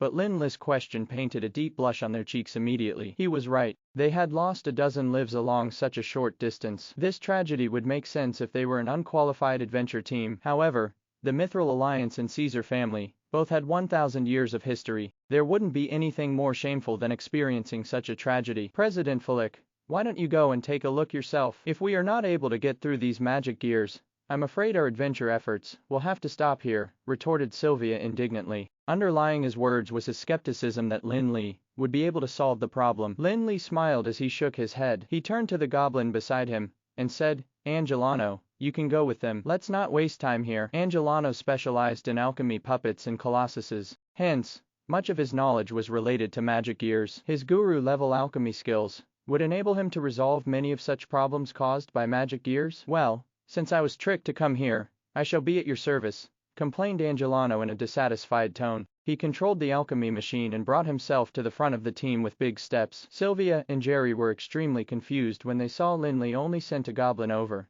but they did not dare to inquire further for fear of receiving more derogatory remarks. They recovered from their shock and quickly followed behind Angelano. Angelano's shrill and harsh voice could be heard shortly after. Darn it, how could you be hindered by such a thing? I really cannot believe you are here to explore a relic and not for a leisure walk. Can you grow some brains? How can you even die at this spot? Can't you see such an obvious thing? Angelano did not do any close observation when he got to the front of the team. A quick scan of the magic gear was enough for him to detect all sorts of loopholes it had. His frustration was not invalid. If he had to interfere in solving such a simple trap, it would mean that he would have to take care of many other things ahead. Can you even solve it? Asked Sylvia and Jerry indignantly. They had been well respected for their status as legendary powerhouses. It was vexing enough to be ridiculed by Lin Li earlier. How could their ego not be hurt by Angelano's scolding? TSK, what is there for people in the legendary realm to be proud of? If you can't deactivate such a magic gear, you should feel too ashamed to introduce yourself as a legendary level assassin,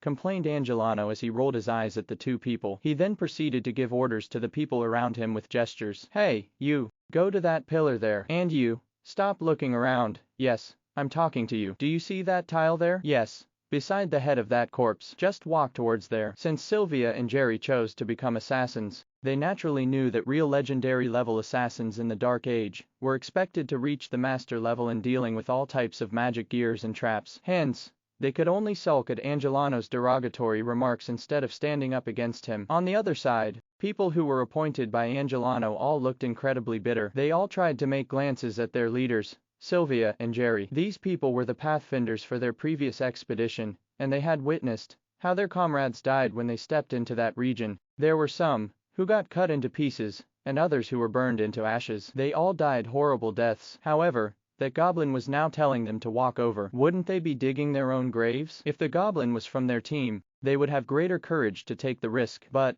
the fact that the goblin was from the Tower of Dusk, which wasn't on good terms with the Mithril Alliance and Caesar family, made them skeptical about the real intentions of that goblin. After seeing no one responding to his orders, Angelano's rage grew even more. God damn it, do you think I want to waste my time with you? I'm not going to repeat what I just said. If you can't remember what I said, you can just go and die. Angelano lashed out at the men furiously. He turned his alchemy machine away from the scene and went back to Lin Li. These men became even more reluctant to take the risk after Angelano left. They went to Sylvia and Jerry to seek their opinion on what to do next. But, at this time, Elvis walked over. What's the matter? Why did Angelano return to the back? Did the Tower of Dusk also not have a solution to the magic gears here? He asked in a low tone. Elvis was an approachable figure that commanded a lot of respect from the Mithril Alliance and Caesar family. The people immediately told him about what had just happened. Master Elvis, that goblin from the Tower of Dusk, did not even take a look at the situation. He merely gave some random orders for us to follow. It is obvious that he wanted to send us to our deaths. This is ridiculous. The Tower of Dusk is our ally now. How would they do that? What did Angelano tell you to do? Just follow his instructions. Elvis replied sternly. It was the mausoleum of Prince Burhir they were dealing with. The men were shocked after realizing that he was not the warm and amiable figure anymore. They did not have the choice to reject Elvis' orders. But the issue was that no one actually remembered what that goblin instructed them to do with his random pointing and gestures earlier on. Sylvia forgot about his earlier unhappiness when he saw Elvis' anger. Master Elvis, just now the goblin said everything really quickly, so he tried to explain with much awkwardness. Then what are you waiting for? Go and invite Master Angelano back then. Elvis hollered furiously. Despite being in the same legendary realm as Elvis, Sylvia and Jerry could not help but shudder when facing Elvis rage. They knew it was not the time to protect their ego. They sped towards Lin Li's team and tried to invite Angelano back to advise them on how to overcome the magic gears. Although Angelano did not seem very willing to do that, Lin Li did not want to waste too much time here. Hence, he did not make things too difficult for Sylvia and Jerry. Lin Li requested Angelano to repeat himself. Master Angelano, I hope you don't mind their incompetence, and continue to stay focused on the mission at hand, said Elvis as he rolled his eyes after hearing the distinct mechanical sound coming from Angelano's machine. Enough of it, I shall waste some more saliva on this once more. But, if no one pays attention to what I have to say, don't fault me for not helping, snapped Angelano impatiently as he walked to the front and repeated his words. This time, no one dared not to listen to his orders. With Elvis around, these people knew that they had no other choice even if they had to die in this task. Everyone who was assigned by Angelano walked towards their designated spot immediately and carried out his orders diligently. When everybody had completed what was assigned to them, something shocking happened. First, the ground of the palace trembled. Then, the crystal-like tiles started to move. After a few seconds, they heard the sound of turning gears from the ground, and all was silent again. Let's go. What are you waiting for, ignorant humans? Snapped Angelano indifferently at the astonished men. Did he just overcome the magic gears that took a dozen lives? Now, these people were starting to understand why the Tower of Dusk only sent 3 people to act as pathfinders. The team continued to advance. Under Angelano's lead, they managed to overcome many magic gears and traps. No one cast doubts on Angelano's skills anymore. If his standards weren't enough, they really could not think of anyone with better skills in deactivating those gears and traps. Of course, Angelano deactivated those magic gears and traps under the sneering and jeering of the people around him. At the start, they all had a sense of disdain for Angelano's proficiency. Then, they became numbed by his skills after realizing that they would never match up to Angelano. With that, the team overcame the first level of the mausoleum safely and proceeded to the second level via stairs. The second level of the mausoleum was unlike the first. It was extremely spacious, and no one could see the ends apart from the thick stone pillars. There weren't any fancy art pieces, either. It was fortunate that the team had the blueprint of the mausoleum, which helped to direct them in their journey. Yet, spaciousness did not mean that there weren't traps. On the contrary, the danger in this level was multiplied by many times in comparison to the level before. The first level only required them to deactivate the magic traps and gears that obstructed their path, but now that they were in a spacious area, it was challenging for them to know if certain areas were safe as boundaries were not as well defined. Despite those challenges, the team of pathfinders were well prepared. After they solved the traps and deactivated the gears for a particular region under Angelano's instructions, somebody took out a bottle of silver-colored magic powder. He sprinkled a portion of it on the ground with a distinct ritual. At once, a layer of silver covered the entire region. That effect helped to inform the people behind them of the safe spot. This work continued a while, and the team managed to leave behind an obvious silver path that denoted safety to the rest of the team. They could finally see shadows of walls when they were halfway through the level. However, when they waited for Angelano's orders to resolve the new magic traps, they heard Angelano's ghastly shrieks. Run! There are freaky things coming our way. What followed Angelano's voice was the sound of charging metal from his alchemy machine. The men turned to look at Angelano racing towards Lin Li. Then, they looked in the direction Angelano came from. There were black shadows racing out, emerging from all directions, and crowding towards them. At this time, Angelano was already by Lin Li's side. Those are ghost warriors,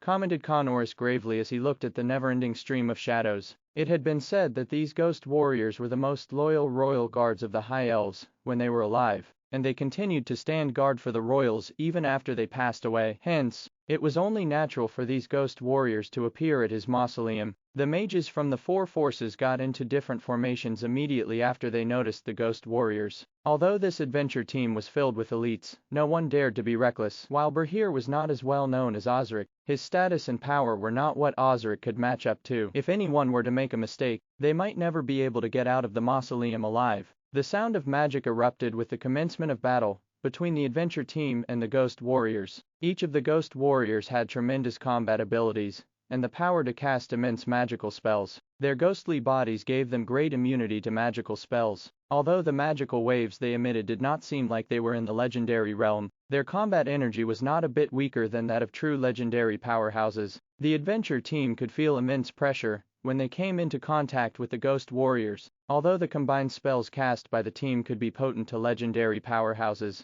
they only seemed to create an impact sufficient to shake the bodies of the ghost warriors slightly. Their immunity to magic seemed to be as strong as true dragons. What made it more problematic was that there were not just one or two such freakish ghost warriors. There were not 10 or 20 of them, either. The shadows in the distance continued to emerge, while some of the ghost warriors had already gotten to the front line. The adventure team was powerful to begin with. Apart from over 30 real legendary powerhouses, the rest of the men were at least level 15. However, what they were faced with was a never-ending stream of ghost warriors that were comparable to legendary powerhouses. However, the adventure team was made up of the elites from each of the 4 great forces after all. They were not empty shells of geniuses, but true powerhouses who had rich experience and had braved countless battles. At the same time, all of Hoffman's arrangements proceeded smoothly. The team in charge of facing unexpected enemies immediately cast the spells which they prepared for such an encounter. Although they did not injure the ghost warriors significantly, they helped to buy precious time for the adventure team to respond to the threat.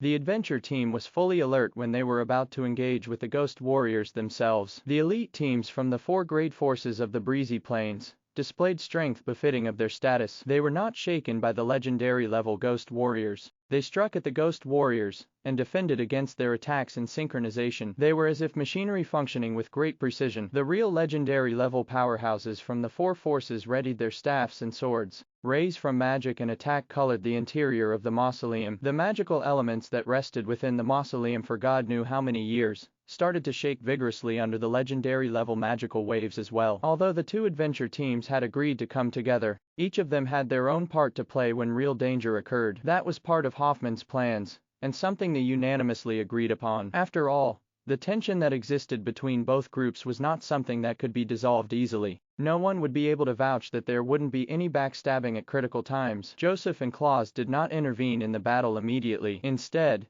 they were observing the intense battle between their men and the ghost warriors in the air above them calmly. It seemed like they were even smiling at what they saw. All of the ghost warriors have legendary level combat capability that can pose a great threat to any newbie in the legendary realm. Their only disadvantage would be the inability to employ real magical domains, commented Claus as he watched the ghost warriors advance in their attacks. He could not help but daydream about having such a formidable troop of men on his team. We are lucky that they can't use magical domains. Otherwise, we would have ended our adventure here. But, even so, I'm sure our new ally would also be very frustrated with them, remarked Joseph smilingly. The new ally Joseph was referring to was naturally the Tower of Dusk, who had swallowed their 2 mines in a part of their territory. Yes, the mages from that tower were armed from head to toe with high-grade magical equipment, looking just like moving mountains of gold. However, even so, the equipment could only help to boost their respective capability rather than bring the archmages into the legendary realm. Hence,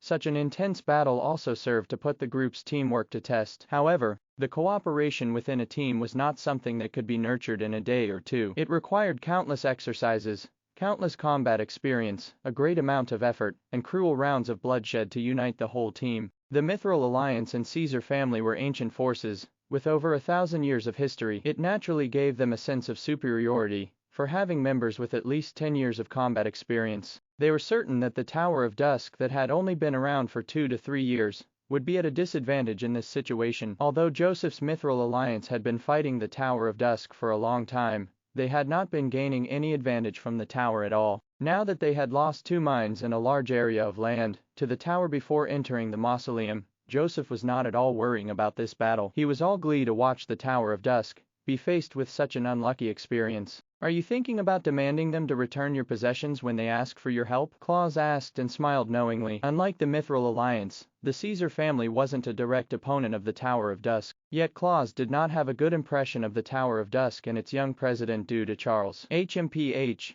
I don't mind losing those. If they were to require our assistance, they'd have to pay a larger price, replied Joseph slyly. He smirked with a cold and stern gaze. Isn't the Ashen Warlock partial to the Tower of Dusk? I bet the Ashen Warlock wouldn't be able to deal with the Ghost Warriors if he saw them. Their battle with the Tower of Dusk shook the position of the Mithril Alliance in the breezy plains. The hatred Joseph had for the Tower of Dusk was not just a tiny bit. He would be grateful to see the Tower of Dusk suffer in this encounter, even if the casualty rate was not a tremendous one. He was looking forward to the rest of the tactics Flick would be left with if he wished to give his organization more advantages against the rest. Ha ha, I'm afraid you are going to be disappointed, remarked Claus with a bitter smile, after he glanced at the situation over at the Tower of Dusk's side. What? Joseph asked skeptically as he turned to look at the team from the Tower of Dusk. Then, he was stupefied. What? How could they? He saw that the mages from the Tower of Dusk were not as frantic as he had expected. Instead, it was the opposite. Under Alan's leadership,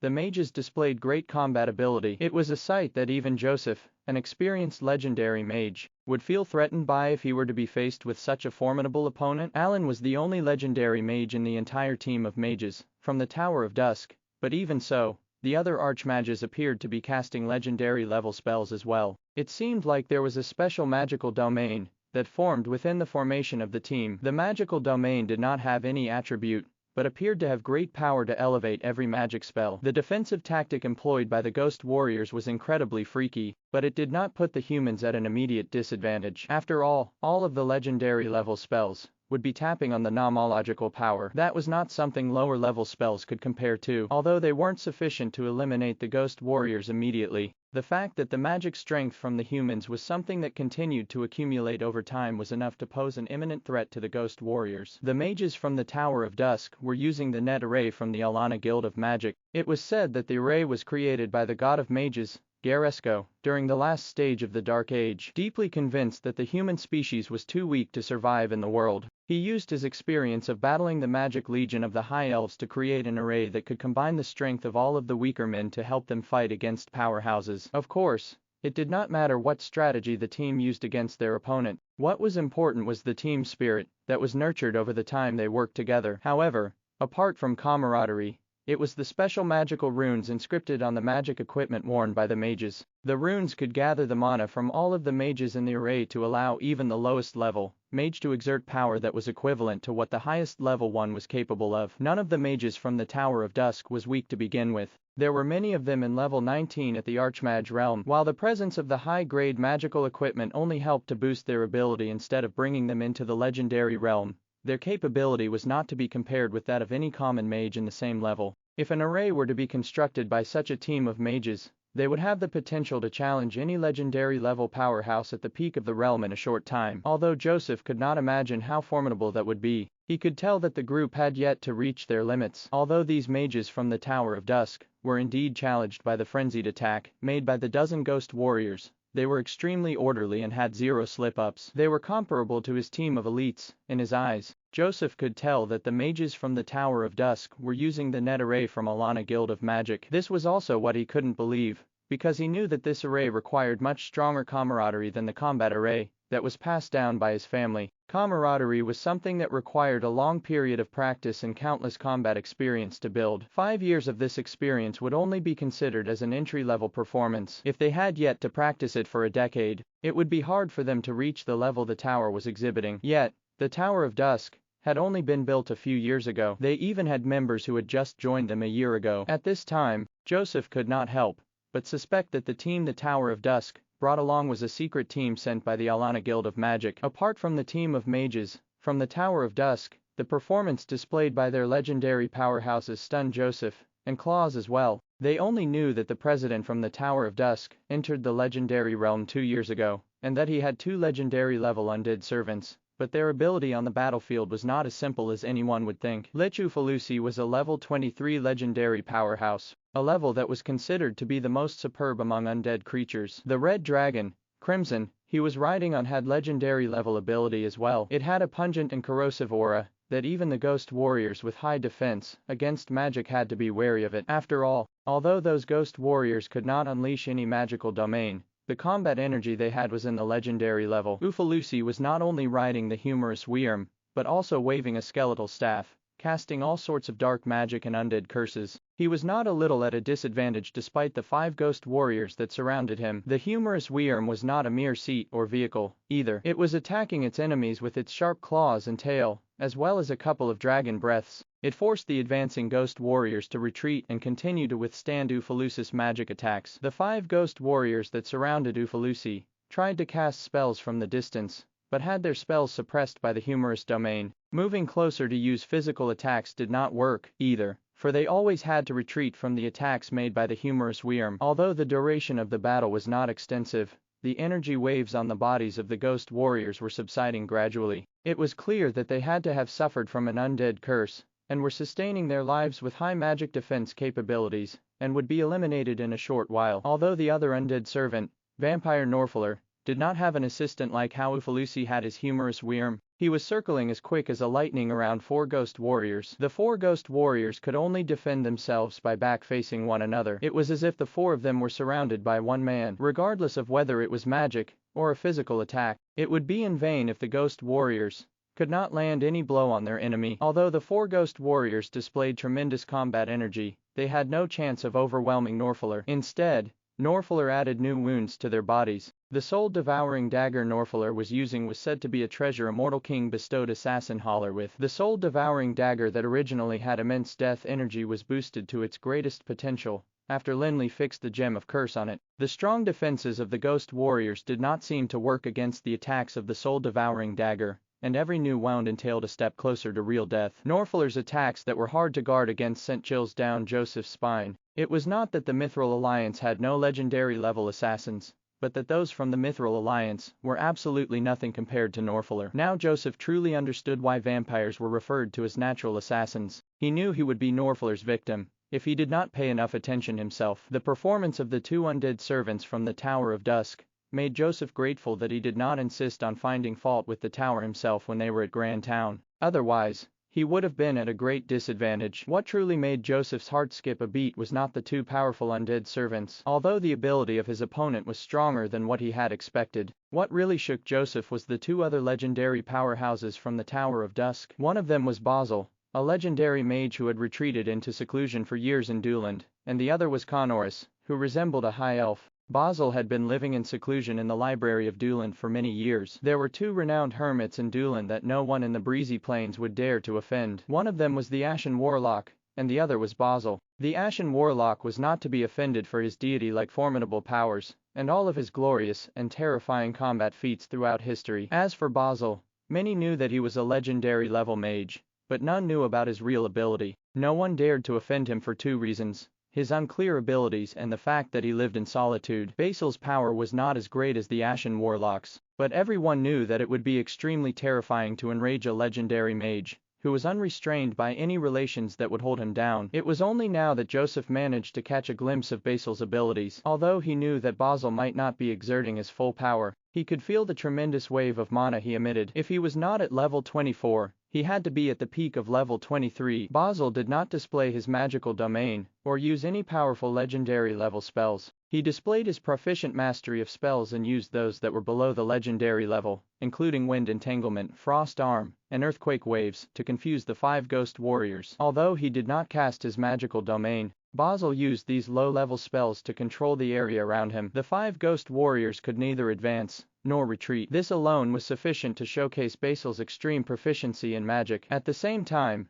it meant that his mastery of the nomological laws was at its peak, and that he was a step away from surpassing mortality. The Mithril Alliance had tried to persuade Basil to enter the alliance in the past, but no handsome rewards could persuade him to join or even make him waver. It would be great if Basil continued to stay this way. Why did he have to join the Tower of Dusk? The thought of being rejected by Basil made Joseph filled with jealousy and hatred. As for the dude that resembled a high elf, Conorus, Joseph thought that he was not as outstanding. It was extremely normal for him to battle 3 ghost warriors single-handedly as a legendary powerhouse. He was no different than the normal legendary level powerhouses from the other forces. But, since Joseph saw the Tower of Dusk as a thorn in his flesh, how would he not investigate the tower thoroughly? Although the Mithril Alliance did not manage to find out the origins of Conorus, they knew that his body was the perfect body High Lord Osric had left in the mausoleum. Moreover, the body had even demonstrated sanctuary-level abilities before. After all, the mission in which Lin Li partnered Alana Guild of Magic to explore Osric's mausoleum was not a totally secretive one. Just the battle with the perfect body alone had a big audience, watching Conorus take over the perfect body. Even if the higher-ups could keep it a secret,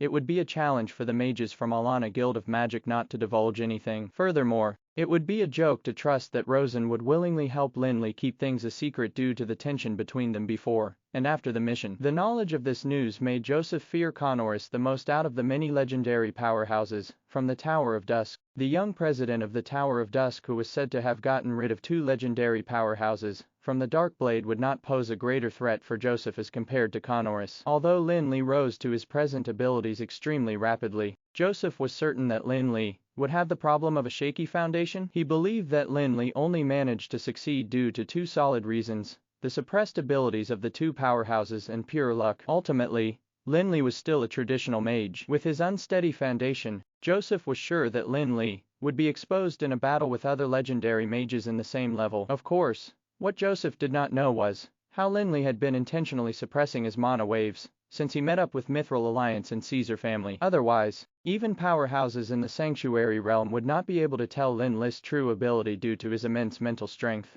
It wasn't the same for Connorus. Despite knowing that Connorus was not able to cast any Sanctuary level spells after he took over the perfect body, it was a perfect body that was comparable to the body of deities. After all, although Connorus was not able to reach the Sanctuary realm, he definitely had the potential to display tremendous combat energy. Joseph felt that he had gained a clearer awareness of the Tower of Dusk's strength after looking at the situation over there. Knowing that it would be impossible to watch the tower make a fool of themselves, he turned to Claus and said, "Patriarch Claus, this is only the second level of the mausoleum. Perhaps we shouldn't stay here for too long." Although the ghost warriors were powerful, the Mithril Alliance and Caesar family actually had yet to put in their best in the battle. They had been waiting to bargain with the Tower of Dusk when they requested their assistance, but it seemed that this wish would never come to be. Hence, it wouldn't be advantageous if they were to continue to delay the mission. After speaking to Claus, Joseph took out his King of Flames staff and cast a gigantic fire dragon at a few ghost warriors. Then, he flew towards the rest of the ghost warriors. The sight of Joseph's entering the battle put a mysterious smile on Claus' face. He turned to assist the troops from the Caesar family shortly after. He was gleeful when he thought about the Caesar family's decision not to agree to Mithril Alliance's request to confront the Tower of Dusk prior to this battle. Although they had a little tension with the tower, it was fortunate that the Caesar family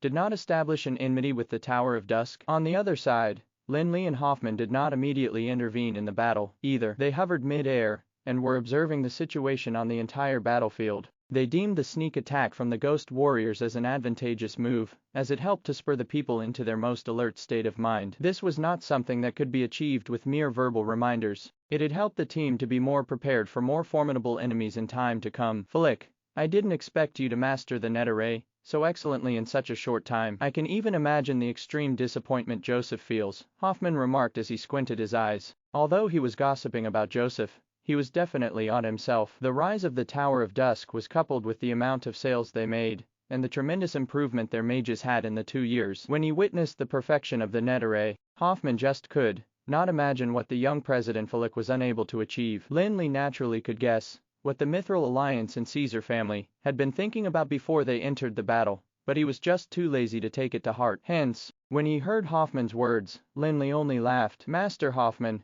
the battle formation employed by your men seems really well trained as well. That definitely required great camaraderie between mages and warriors for their formations to complement one another." Lin Li was not trying to be humble. The battle formation the Glitter Gold Trade Union was using was definitely something worthy of praise, although it was not like the net array that had the ability to link the mana of all the mages together. The seamless cooperation between the mages and warriors as well as their exquisite positioning certainly helped to unite the entire formation. It perfectly enabled the different occupations to complement one another's weaknesses. The dozen ghost warriors that were initially positioned in the middle of the formation started to disperse due to the transformation made to the formation. Very quickly, it became as if each of the ghost warriors had to deal with the entire formation single-handedly. There was no space for teamwork between the ghost warriors. If the ghost warriors had had the power to cast magical domains, they would have been able to suppress the Glitter Gold Trade Union by a little, but they didn't. Hence, with the seamless integration of the mages and warriors, it seemed like the ghost warriors had little chance of overturning their plight.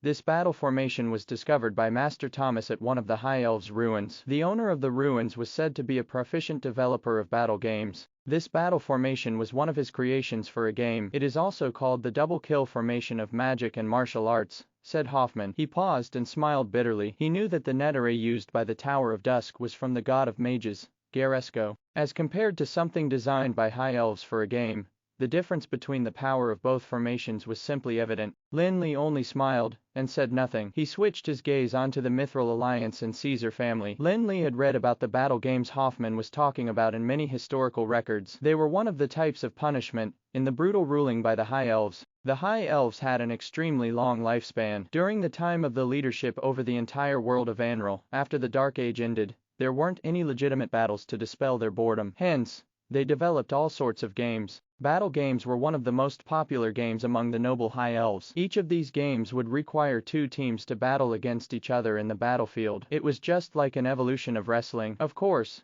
the teams were made up of humans, beastmen, dwarves, and other races under their leadership. It would be considered as cheating if the High Elves were to join as one of the fighters. At that time, although humans could learn magic, the lousy environment made it extremely hard for them to do so. Hence, there were too few mages to form a team that was purely made up of mages. The High Elves were a group of extremists who had tremendous ambition to emerge victorious in every circumstance, including games. Hence, they would invest immense time and energy to research every game. After all, they had the luxury of a really long lifespan. Doing so would never be seen as a waste of time. Seeing that Lin Li had shifted his attention to the Mithril Alliance and Caesar family, Hoffman rubbed his non-existent chin. The formation they are using was passed down from the High Elves battle games. It was said that the 13th generation of the Mithril Alliance specialized in providing battle games for the High Elves as a form of recreation. It was just like an operator of the arena. In fact, Lin Li could see from Mithril Alliance's formation that there was a resemblance with arenas. Additionally, as the Caesar family was once a member of the Mithril Alliance, there were many similar formations used by both forces despite their separation many years ago. In the battle formation of both the Mithril Alliance and the Caesar family, boundaries were distinct within the different occupations. The team of warriors consisted of the Great Shield Warrior, Great Axe Warrior, Long Spear Warrior, and Shield Sword Warrior, and they were respectively in charge of defending, attacking, and strategizing. For the team of mages, they had some who were in charge of attack and others who had the duty to support the warriors with their spells. As for the assassins, there were some who were in hiding, ready to strike at their enemies with the most critical attack, and those who stood behind the warriors with their crossbows, being in charge of supporting the warriors with further attacks against their enemies. Every occupation was split into their respective roles, and every one of them was committed to their own duties. Yet, after joining forces, they were just like a delicate and highly functional war machine with zero faults. Although such a formation might not be the most flexible, its structured approach made it difficult for its enemies to locate their weaknesses. However, the battle formation of the Mithril Alliance and Caesar family was still lacking as compared to the double kill formation of magic and martial arts from the Glitter Gold Trade Union. Not to mention the net array from the Tower of Dusk. Lin Li only needed a few glances to spot some of the loopholes. What was worthy of his attention was the abilities of the few higher-ups in the legendary realm. There were at least a total of 20 legendary powerhouses in the Mithril Alliance and Caesar family. A few of them had just entered the realm not long ago, and were at level 20 and level 21. Their ability would barely pose a threat to Lin Li and his Tower of Dusk. Of course, the Mithril Alliance and Caesar family were not to be trifled with. Their ability to survive 1,000 years in the Breezy Plains to emerge as the top forces of the Breezy Plains was not mere luck. The first person who caught Lin Li's attention would be Elvis, who suggested the partnership. Despite being old and blind, he was more powerful than anybody would expect him to be. The present Elvis was totally not as beggar-like as before. His white hair moved with the wind, and the ebony dragon's eye staff in his hands radiated with a blinding light. The magical domain he created was a frost and magic storm, where streaks of silver hurricane moved in the wind persistently, entrapping the 6 ghost warriors within it. The frost and magic storm continued to drain their energy. The 6 ghost warriors were not less powerful than 6 legendary powerhouses, but they were like lost sheep in the midst of that frost and magic storm, only capable of staying put where they were. Regardless of whether it was physical techniques or magical spells, they were all dissipated by the force of the storm at the very moment they were released or cast. Their immense defense against magic also appeared to be no match for the slowing effect brought about by the frost. It caused the ghost warriors to become not as agile as before. If one were to disregard their hidden cards, Elvis would be the most powerful among the many legendary powerhouses from the Mithril Alliance and Caesar family. Of course, Joseph and Claus were not fools. They would not want to expose all of their trump cards before their competitors on such a critical mission. It was said that Elvis relinquished all of his responsibilities a few years back to prepare for his last lap towards the Sanctuary Realm, but while it seemed that Elvis had the ability to dash towards the Sanctuary Realm to Lin Li, it would be a different matter if one were to look at the distance he was from the Sanctuary Realm. Many new legendary mages would choose to use Frost to create their first magical domain. One of the reasons was the fact that spells that were made of ice element were not weak. Most of them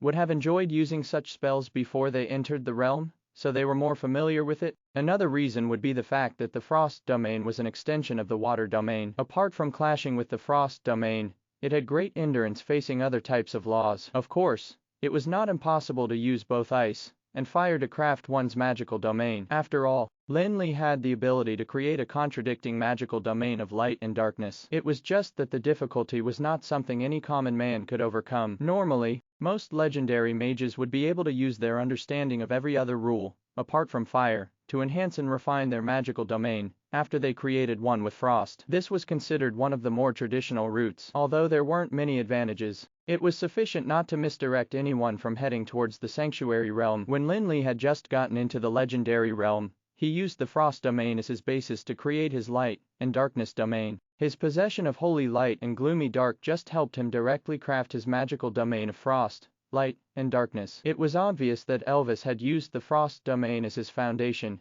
and added his understanding of storm to create the magical domain of frost and storm. To Lin Li, Elvis had made a really small and cautious step towards the realm. Compared to Elvis, although Lin Li made use of the frost domain as his foundation to work towards the sanctuary realm, he had long ditched the laws of ice. Now, he would require neither the holy light nor the gloomy dark to create his light and darkness domain instantly. After all, the law of ice was just an extended law. Unless one were to advance and comprehend the laws of water, it would be a dream to use an extended rule to enter the sanctuary realm. Elvis, on the other hand, did not give up on the laws of ice. Instead, he made use of his comprehension of the laws of ice to extend his domain into the laws of storm. Although he was still advancing towards the sanctuary realm, it was a really small step towards the realm. If he were to continue with this, he might not reach the sanctuary realm even if he was given another 1,000 years. Apart from Elvis, Joseph and the other patriarchs from the Four Forces and an elder from the Dida family were also worthy of Lin Li's scrutiny,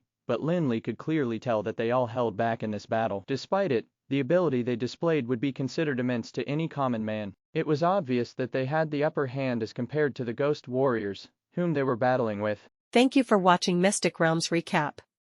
Please like, share and subscribe. Have a great day.